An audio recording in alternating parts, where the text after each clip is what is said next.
करती तो लकी डिम्पल की इस बात को हंसकर टाल देता था। वो अपने मन में इस बात को अच्छे से जानता था कि डिम्पल उससे बहुत प्यार करती थी और वो उससे कभी छोड़कर नहीं जा सकती थी। वो दोनों एक दूसरे में ऐसे घुले मिले थे जैसे बादल बरसात में घुल जाती है। लकी को डिम्पल बहुत पसंद थी और वो उसके लिए दुनिया जहां की खुशियां खरीद कर ला देना चाहता था।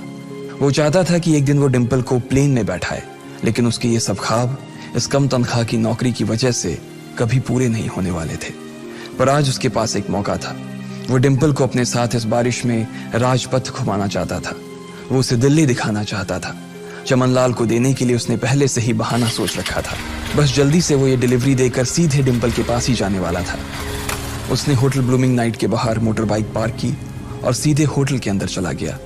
लकी ने रिसेप्शन पर पहुंचकर नमस्ते करते हुए रिसेप्शनिस्ट को बोला, जी मैं चमन मेडिकल स्टोर से आया हूं, रूम नंबर 303 का ऑर्डर था सर।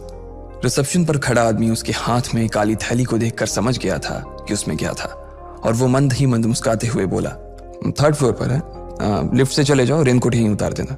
जैसा उस आदमी ने कहा लकी ने ठीक वैसा ही किया और लिफ्ट में चढ़ने के कुछ ही देर बाद वो 3रे माले पर पहुंच गया था। वो रूम नंबर 303 के बाहर पहुंचा और उसने डोरबेल बजाई। जैसे ही दरवाजा खुला लकी ने थैली आगे बढ़ाते हुए कहा, नमस्ते मैं चमन मेडिकल स्टोर से लकी, ये आपका। इससे पहले कि लकी आगे कुछ कह पाता उसकी आंखें फटी की फटी रह गई थी। उसने अपने सामने जो देखा उसके बाद उसे ऐसा लगा कि बंद छत के नीचे भी उसके ऊपर आसमान से आकर एक जोरदार बिजली गिर गई थी। उसके सामने एक लड़की खड़ी थी। वो लड़की और कोई नहीं बल्कि उसकी गर्लफ्रेंड डिम्पल ही थी। उसने एक पर्पल कलर का नाइट गाउन पहन रखा था। उसके काले घने बाल गीले थे और उसने उन्हें अपने कंधे पर फैला रखा था। उसकी खुशबू से ही ये चीज साफ पता चल रही थी कि वो अभी अभी नहा कर आई थी। डिम्पल, तुम यहाँ क्या कर रही हो? लकी को अपनी आंखों पर विश्वास ही नहीं हो रहा था।